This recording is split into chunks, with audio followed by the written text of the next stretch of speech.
नमस्कार अनुपम जी, बहुत बहुत स्वागत है आपका। नमस्कार रंजीत जी, नमस्कार। सर ये बताइए कि अभी ये जो सुल्तानपुर लूटपाट कांड था जिसमें मंगेश यादव को एसटीएफ ने मार गिराया था, अब उसी में एक और आरोपी अनुज प्रताप सिंह, वो भी एसटीएफ की मुठभेड़ में उन्नाव में मारा गया है। और माना ये जा रहा है कि बैलेंसिंग एक्ट हो गया भाई, पहले यादव मारा गया, अब एक ठाकुर मारा गया। तो ये हो क्या रहा है? क्या लूटपाट के मामलों में भी इस तरह के एनकाउंटर देखने को मिलते रहे हैं पहले? अनुज प्रताप सिंह के पिताजी का आज एक बयान आया है। हम्म। अनुज प्रताप सिंह के पिताजी ने कहा है कि साहब, अखिलेश यादव जो चाहते थे वो हो गया। हम्म। अब इसके कई पहलू हैं इसके अंजू जी। पहली बात तो ये कि अपराधियों की जाति, मतलब ये हम कहाँ आ रहे हैं? कहते थे जाति ना पूछो साधु की, तो साधुओं की जाति देख रहे हैं। मठाधीशों को माफिया कहा जा रहा है। कौन है आपको मालूम अंजू जी, इस देश के सबसे बड़े मठाधीश कौन है? हमारे चार शंकराचार्य। हम्म। मठ ही तो चलाते हैं, उनको माफिया कहा जा रहा है। लोगों के कपड़े देख के उनको भगवा आतंकवादी बताया जा रहा है। और अब अपराधियों की भी जाति देखी जा रही है। मतलब इससे दुर्भाग्यपूर्ण स्थिति हो नहीं सकती। अब दो परिस्थितियां बनती हैं। पहली परिस्थिति तो ये बनती है कि ये बड़ा जेन्युइन एनकाउंटर था, बहुत सही एनकाउंटर था, इसमें किसी के पास कुछ करने को नहीं था। अगर ऐसा है तो मुझे कुछ नहीं कहना भाई, असली एनकाउंटर भी होते हैं, हम सब जानते हैं। लेकिन अगर ये पॉलिटिकल करेक्शन के जरिए किया गया है, अगर ये अखिलेश यादव की जबान बंद करने के लिए किया गया है, तो मैं मानता हूं कि एकदम गलत स्टेप है और एकदम फेल्ड स्टेप है। अनुज प्रताप सिंह, जब आप मंगेश यादव की बात करते हैं तो 1 दर्जन उसमें मुकदमे थे। गैंगस्टर एक्ट उसके ऊपर 4 साल पहले लग चुका हुआ था। कैसे कैसे हत्या मतलब दुनिया भर के मुकदमे थे उसपे। अनुज प्रताप सिंह पे सिर्फ एक मुकदमा, सिर्फ एक, वो भी सूरत का। तो ऐसे में एटलीस्ट उनके पिताजी ऐसा कह रहे थे, मैंने अनुज की क्रिमिनल हिस्ट्री नहीं देखी है, उनके पिताजी कह रहे थे मेरे लड़के पे सिर्फ एक मुकदमा, वो भी सूरत का। ऐसे में आप समझ लें कि अनुज प्रताप सिंह का एनकाउंटर अगर अखिलेश यादव के दबाव में या उनकी जुबान बंद करने के लिए किया गया है, तो मैं यही कहूंगा कि पूरी तरह से गलत राजनीतिक फैसला था। इसलिए गलत राजनीतिक फैसला था कि पहली बात तो इससे अखिलेश यादव की जबान नहीं बंद होगी। इसलिए नहीं बंद होगी क्योंकि भाई डेटा तो पहले ही कुछ और बता रहा था। डेटा ये बता रहा था कि सबसे ज्यादा वो ब्राह्मण एनकाउंटर हुए, फिर ठाकुर हुए, फिर जाट हुए, फिर कैसे यादवों का नंबर चौथे पांचवें नंबर पे आ रहा था। पर आप डेटा को देखते कैसे? जैसे आप मीडिया को देखें, कैसे बताते हैं कि साहब सबसे ज्यादा एनकाउंटर 65 एनकाउंटर मुसलमानों के हुए, फिर 24 एनकाउंटर ब्राह्मणों के। ऐसे क्यों बता रहे हो भाई? अगर तुम 65 एनकाउंटर मुसलमानों के बता रहे हो, तो बताओ 120 एनकाउंटर हिंदुओं के हुए।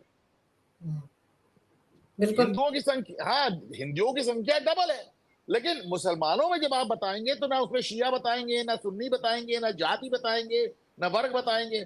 और हिंदुओं को आप बताएं इतने ब्राह्मण, इतने ठाकुर, इतने, अरे क्या भाई? 2-3 चीजें देखने लायक हैं। डेटा सामने है आपके। नंबर 1, हिंदुओं के एनकाउंटर मुसलमानों की अपेक्षा 2 गुने हुए। दूसरी चीज, ब्राह्मणों और ठाकुरों के एनकाउंटर यादवों से कहीं ज्यादा हुए हैं। जाटों तक के एनकाउंटर यादवों से ज्यादा हुए हैं। तो डेटा टोटली एकदम साफ है, एकदम साफ है। लेकिन उसके बाद भी अखिलेश यादव कह रहे हैं तो कह ही रहे हैं ना, आप उनको कहने से रोक तो नहीं सकते ना। कल मैंने देखा मल्लिकार्जुन खड़गे कह रहे थे कि सोनिया जी सबको 11-11 किलो चावल बांट रही थी, भाजपा ने उसमें से 6 किलो कम कर दिया और 5 किलो देने लगी। सोनिया जी ने कभी 11 ग्राम भी चावल बांटा क्या? पहली बात, सोनिया जी हैं कौन बांटने वाली? दूसरी बिल्कुल। बात, क्या मनमोहन सिंह की सरकार ने कभी 11 ग्राम भी चावल बांटा क्या? कभी उन्होंने अनाज बांटा ही नहीं। बिल्कुल। बल्कि फूड कॉर्पोरेशन ऑफ इंडिया में 2013 की बात है, फूड कॉर्पोरेशन ऑफ इंडिया में लाखों टन अनाज सड़ रहा था। सड़ जाता था। और उस समय सुप्रीम कोर्ट ने कहा इसको गरीबों में बांट दो। तो साहब, मनमोहन सिंह जो बहुत चुप्पे प्रधानमंत्री माने जाते हैं, उन्होंने बयान दिया कि सुप्रीम कोर्ट अपनी हद में रहे, सरकार चलाना हमारा काम है, सरकार हमें चलाने दें। और एक बात और उन्होंने कही, उन्होंने कहा गरीबों को अनाज बांटने का कोई इंफ्रास्ट्रक्चर नहीं है। मोदी ने इंफ्रास्ट्रक्चर बना के भी दिखा दिया और बांट के भी दिखा दिया। तो भाई उसके बाद भी आज मल्लिकार्जुन खड़गे कल कह रहे थे कि सोनिया अम्मा 11 किलो अनाज बांट रही थी। अब अगर किसी ने एकदम मुंह पे सफेद झूठ बोलने का, जिसे कहना चाहिए, लाइसेंस ले लिया है, तो आप क्या कर लेंगे उसका? केजरीवाल है, मेरी नानी कहती थी उस राम मंदिर में नहीं जाना, और फिर उसी राम मंदिर के लिए ट्रेन बनवा चलवा दी और खुद भी पहुंच गए, और आज खुद राम बन के बैठे और आतिशी को भरत बना दिया। तो आप क्या कर लेंगे उनका? क्या कर लेंगे? तो एकदम सपा झूठ बोल रहे हैं मुंह से आप। तो राजनीति तो हमेशा झूठ पे ही चली है, नैरेटिव हमेशा झूठ पे चला है। पेरियार है, दलितों के खिलाफ सबसे ज्यादा बयान और दलितों के खिलाफ सबसे ज्यादा काम पेरियार ने किए। मैंने अपने चैनल घूमता आईना पे पूरा पेरियार का शो किया है, साबित किया मैंने से। लेकिन आज वो दलितों की आइकन है, तो आप किसको रोक लेंगे? अगर इसके बाद भी अखिलेश यादव कहते हैं कि एसटीएफ ठाकुर फोर्स है, तो क्या आप उनके मुंह पे टेप लगा देंगे?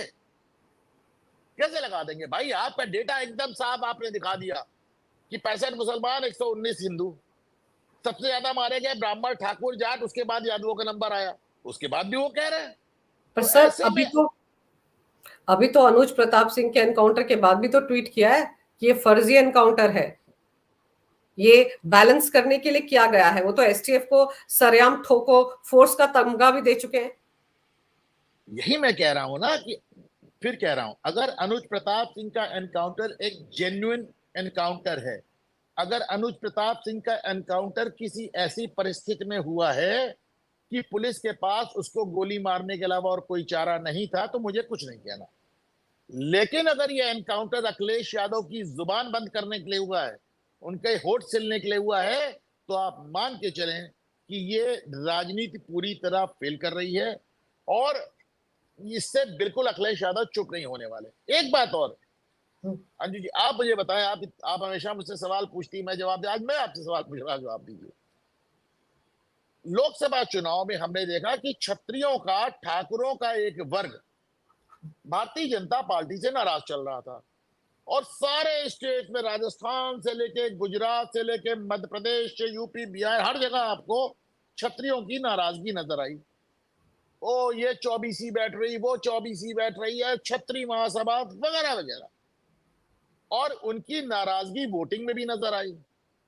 इमरान मसूद जैसे लोग जो मोदी को बोटी बोटी काटने की बात कर रहे थे, वो तो सहारनपुर से अपनी जीत का श्रेय ही क्षत्रियों को देते हैं। तो समाजवादी पार्टी और कांग्रेस को क्षत्रियों का बहुत नहीं तो कुछ वोट तो मिला होगा ना। बिल्कुल। अब ऐसे में अखिलेश यादव इस राजनीति से क्या हासिल करना चाह रहे हैं जिसमें वो क्षत्रियों को निशाने पे लिए? आप बताएं कि आप, जो क्षत्रिय वोट आपको मिला, कुछ तो मिला, और आज आप लगातार ठाकुरों को निशाने पे लिए हुए हैं। इससे आपको क्या मिलेगा? ये कौन सी राजनीति है?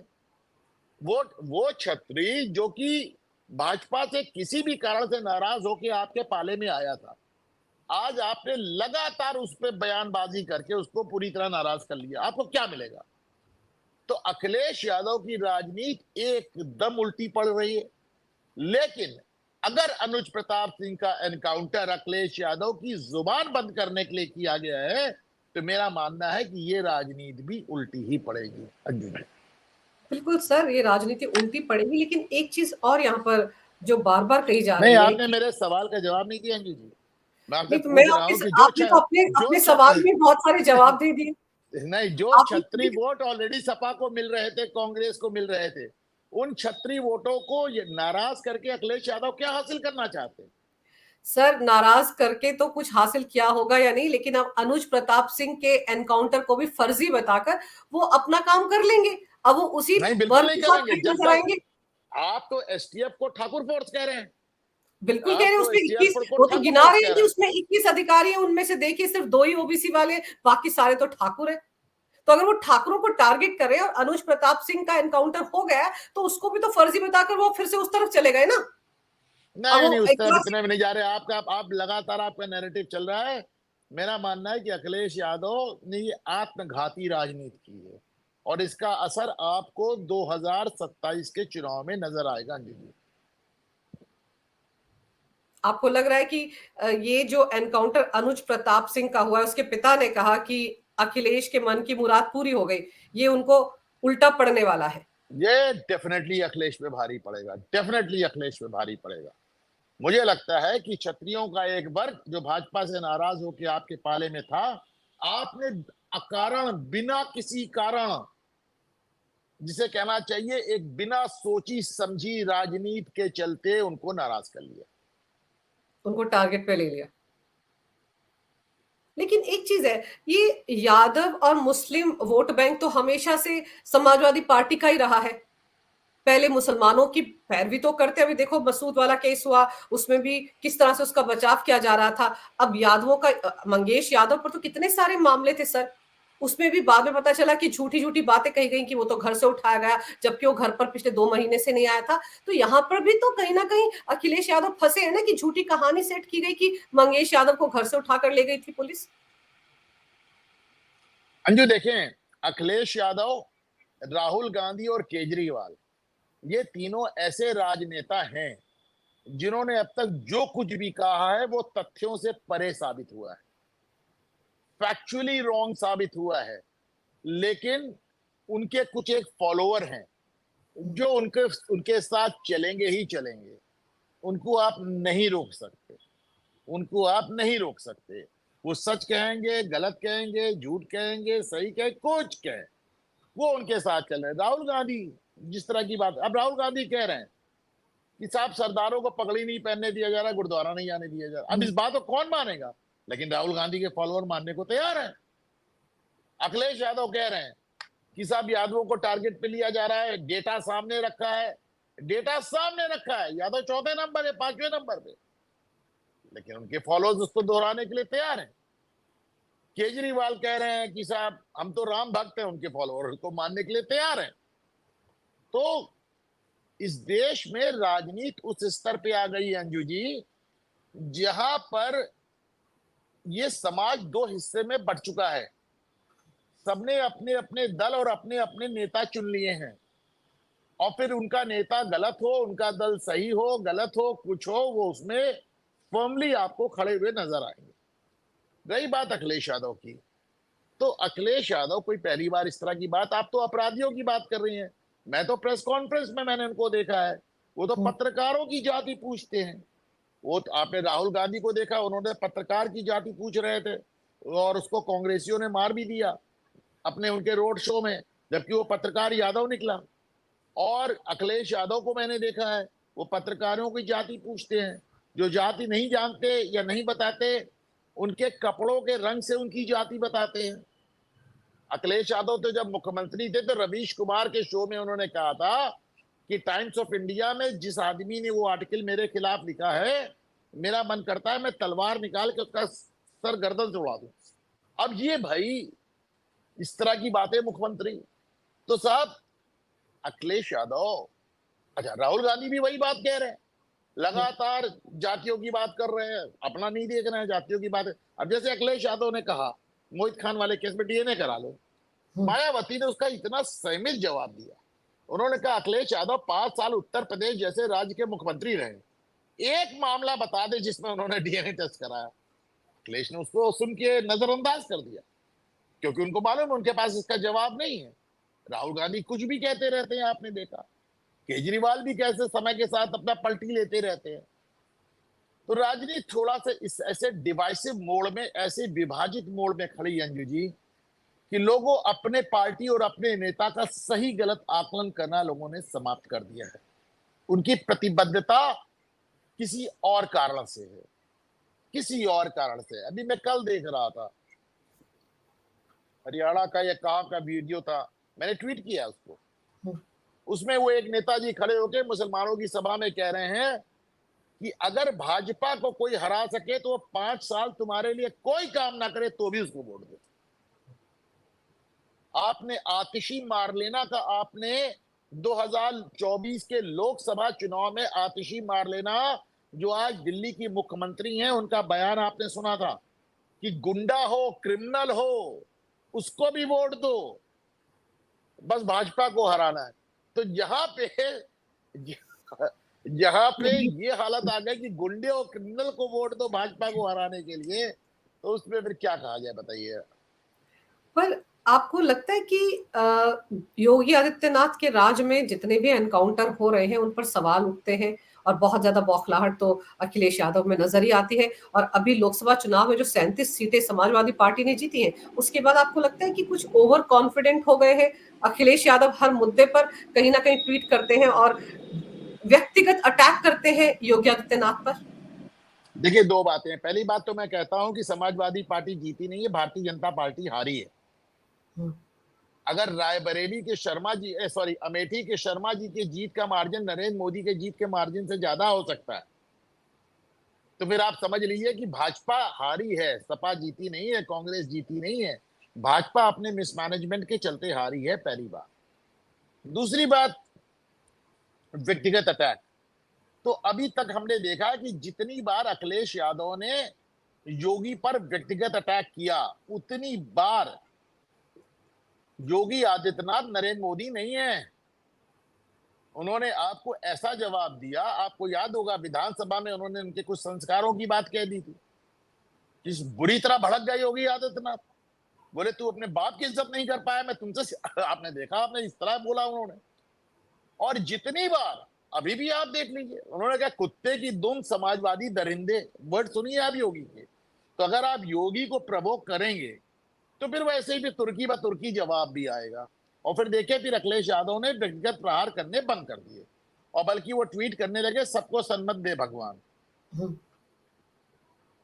अभी आप 2 दिन पहले का ट्वीट देखिए ना, जी, भाषा से पहचानिए असली संत महंत, साधु वेश में घूमते, जग में धूर्त अनंत। ये किसके लिए था? नहीं, बिल्कुल योगी के लिए था। और इसी के बाद योगी का ट्वीट आया, समाजवादी हुँ, दरिंदे कुत्ते की दुम। अब आप देखें ना, आप योगी को प्रवोक करके आप इस गलतफहमी में ना रहें कि योगी खामोश रहेंगे। योगी खामोश होने, देखिए आपको समझना पड़ेगा, योगी पॉलिटिशियन नहीं है। योगी पॉलिटिशियन नहीं है, योगी है और हट योगी है। वो आज मुख्यमंत्री के पद पर बैठे जरूर हैं, पर उनकी आप कहेंगे 5 बार 6 बार सांसद रहे। अरे भाई, वो हुँ, सांसद कैसे होते? किसी ने आज तक योगी आदित्यनाथ को, जब वो 5 6 बार के सांसद थे, किसी ने गोरखपुर की गली गली में हाथ जोड़ के जाते देखा क्या? वो तो पर्चा भर देते थे, जीत जाते थे। वो महंत हुँ। है, हट योगी है। तो वो पॉलिटिकल नेचर उनका है ही नहीं भाई, उनका राजनीतिक कलेवर है ही नहीं। ये नरेंद्र मोदी नहीं कि आप गाली दे रहे हैं और वो उसको सब सुनते जा रहे हैं और बस चुनावी सभा में गिना देते हैं, बाकी जवाब नहीं देते हैं। योगी को ललकारेंगे तो तुर्की ब तुर्की जवाब पाएंगे। पर सर, जब अखिलेश यादव योगी के राज में कानून व्यवस्था पर सवाल उठाते तो कंपैरिजन तो हो ही जाता है ना, समाजवादियों के टाइम में कैसी कानून व्यवस्था थी। आप तो बेहतर तरीके से जानते हैं, आप तो प्रयागराज में रहते हैं, वहां पर भी आपको पता है क्या क्या होता था, अतीक का कैसे वहां पर शासन चलता था पैरेलल। तो जब इस तरह का कंपैरिजन होगा तो घाटे में तो फिर अखिलेश यादव ही रहेंगे ना, वो तो खुद याद दिला रहे हैं कि हमारे जमाने में क्या होता था। अरे भाई, अतीक अहमद नहीं अंजू जी, गली गली अतीक थे, गली गली मुख्तार थे। वो जो इमरान प्रताप गढ़ी जिसको भेजा है प्रियंका गांधी ने संसद में, राज्यसभा में, वो यही कविता तो पढ़ रहा था ना कि बच्चा बच्चा चीख रहा है मैं मुख्तार अंसारी हूँ। कल बताइए। भी सब पे भारी था, मैं आज भी सब पे भारी हूँ, बच्चा बच्चा चीख रहा है मैं मुख्तार अंसारी हूँ। हमारे प्रयागराज में राजूपाल की हत्या के बाद तत्कालीन मुख्यमंत्री मुलायम सिंह यादव अतीक को लेकर मंच पे खड़े थे और कहा था अतीक अहमद गंगा मैया जितने पवित्र हैं। बताइए। मुख्यमंत्री जब उनके कुत्ते से हाथ मिलाते हुए फोटो आता था, फिर जिला प्रशासन की क्या हालत होती थी, मैंने देखा अपनी आंख से। तो गली गली अतीक और मुख्तार घूम रहे थे, तो जाने देना। और बात सिर्फ कैसा नहीं केवल मुस्लिम डॉन थे, हर जाति हर धर्म हर वर्ग में इन्होंने अपराधियों को चढ़ा रखा था सर पे। मैंने तो इनका हल्ला बोल देखा, जब इन्होंने दैनिक जागरण पे हल्ला बोल किया तो मैंने देखा। जब इन्होंने विधानसभा में मारपीट के, मैं उसके अंदर मौजूद था, केशरीनाथ त्रिपाठी स्पीकर थे, उनकी नाक तोड़ दी। इन्होंने तो इलाहाबाद हाईकोर्ट पे हल्ला बोल किया था और मैं वहीं खड़ा था। और वकीलों ने किस तरह हाईकोर्ट को बचाया, और एक पुलिस वाले ने मुझे हेलमेट पहना दिया था। मैंने तो उनकी हल्ला बोल देखे, मैंने तो उनका पूरा जंगल राज देखा। तो ये मुझे देखिए, लेकिन जब आप सोच के देखे कहीं इतना है उनके पास, उसके ऐसा उनका बैकग्राउंड है, फिर भी कैसे बोल रहे हैं? तो वो तो ऐसे बोल रहे हैं कि तेजस्वी यादव लालू यादव के सुपुत्र जब कहते हैं बिहार में जंगल राज आ रहा है, तो अब आप हम्म। बताइए फिर इसका इसका मतलब जिस अकेले शख्स ने बिहार में जंगल राज ला दिया, उनका लड़का कह रहा है बिहार में जंगल राज आ रहा है, तो अब इसको क्या कहा जाए, क्या कहा जाए इसको?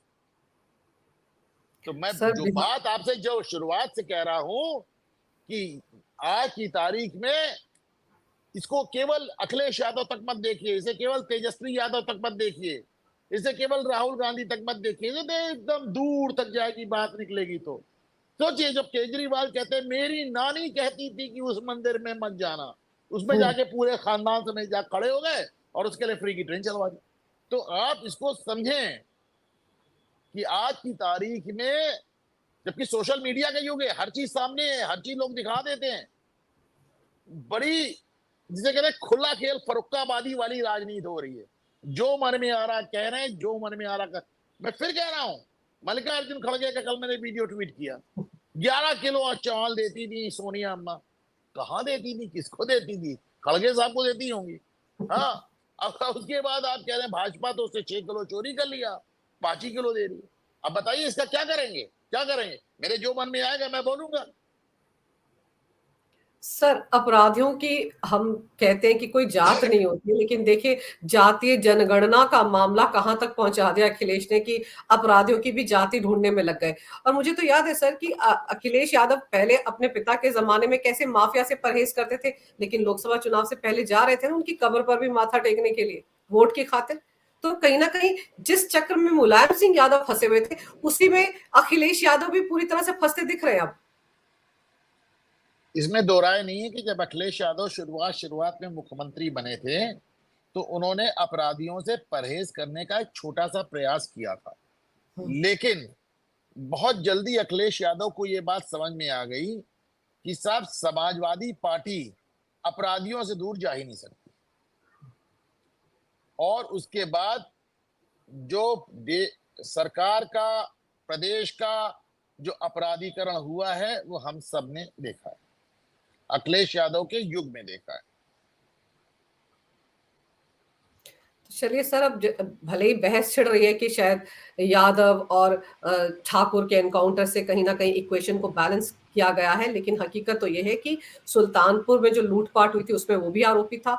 और अब तो जिन परिस्थितियों में उसका एनकाउंटर किया गया होगा वो तो एसटीएफ वाले बेहतर समझते हैं, लेकिन जब इस तरह के मुझको लगता है अंजू जी, मुझे लगता है कि ये एनकाउंटर नहीं होना चाहिए, ये एनकाउंटर नहीं होना चाहिए, क्योंकि ये एक ऐसी राजनीति, अगर मतलब इससे आपको किसी तरह का लाभ नहीं होगा, ना आपको क्षत्रियों से लाभ होगा, ना आपको यादवों से। आपको क्या लगता है कि आप अगर अनुज प्रताप सिंह का एनकाउंटर हो गया, तो आपको क्या लगता है कि सब लोग गंगा नहा लेंगे, वाह वाह वाह वाह योगी जी ने बहुत अच्छा कर दिया? वो तो उसमें भी आपको कटघरे में ठहरा रहे हैं, वो तो आप अभी भी आपको कटघरे में खड़ा कर रहे हैं। तो अगर ये एनकाउंटर राजनीतिक दृष्टि से हुआ है तो मैं मानता हूं गलत है, लेकिन मैंने ये भी देखा है कि कभी कभी ऐसी परिस्थिति बन जाती है अंजू जी कि पुलिस के पास जवाबी फायर करने के, मैं प्रयागराज में मैंने देखा, इस सिविल लाइंस में देखा कि पुलिस के पास जवाबी फायर करने के अलावा कोई और विकल्प नहीं होता। मैंने आपसे शुरुआत में ही पूछा था कि लूटपाट की घटनाओं में जिस पर एक, अगर उसके पिता पर यकीन किया जाए तो उस पर एक केस था, उस घटनाक्रम में ऐसे अपराधियों पर एनकाउंटर करना क्या सही लगता है? मैंने शुरुआत में आपसे पूछा था, आपने चलते-चलते वो जवाब दे दिया कि ये एनकाउंटर होना नहीं चाहिए था। नहीं, लेकिन मैंने क्या मैंने पता मैंने कैसी शुरुआत में नहीं परिस्थिति कहा बनी। था, मैंने तो बात ही इससे शुरू की थी कि अगर ये राजनीतिक कदम है तो गलत कदम है, ये उल्टा पड़ेगा। बिल्कुल सही कह रहे हैं आप, क्योंकि सवाल यही उठ रहा है कि मतलब इस तरह की घटना में क्या एनकाउंटर की ज़रूरत थी या नहीं? अब हर लेकिन खबर के चलिए, पहलू ये सब बातें होती रहेंगी, जाति देखते रहेंगे, वो राजनीति नहीं हटेगी। लेकिन एक बात, लोगों की मेमोरी बहुत शॉर्ट होती है। मैं हुँ। कहूंगा एक बार अपने दिमाग पे जोर डाल कर देखिएगा कि आज से 7 साल पहले मीडिया में सिर्फ एक बात की चर्चा होती थी, क्या हम बिहार हो रहे हैं? योगी आदित्यनाथ की सरकार ने उत्तर प्रदेश को बिहार बनने से रोक लिया।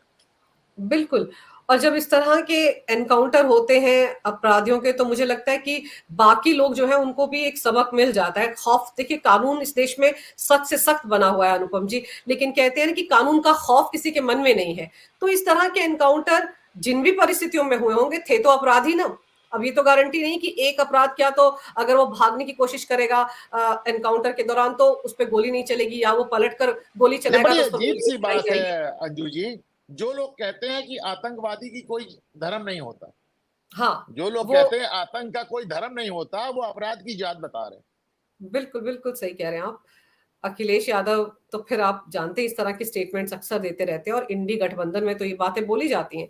लेकिन मैं ये कह रही हूँ कि इस तरह के एनकाउंटर जब भी होते हैं, तो बाकी अपराधियों के मन में खौफ पैदा होता है, और उसी से ही कानून के प्रति डर पैदा होता है अपराधियों में, और उस पे लगाम भी लगती है। आप सही कह रहे हैं, 7 साल पहले किसी ने सोचा नहीं था कि इस तरह से लॉ एंड ऑर्डर भी दुरुस्त किया जा सकता है उत्तर प्रदेश में, और कम से कम उसको बिहार बनने से योगी ने रोक दिया। सर, इस विषय पर आपने विस्तार से जानकारी दी मेरे दर्शकों को, मेरे लिए समय निकाला। आपका बहुत-बहुत धन्यवाद। नमस्कार। नमस्कार जी।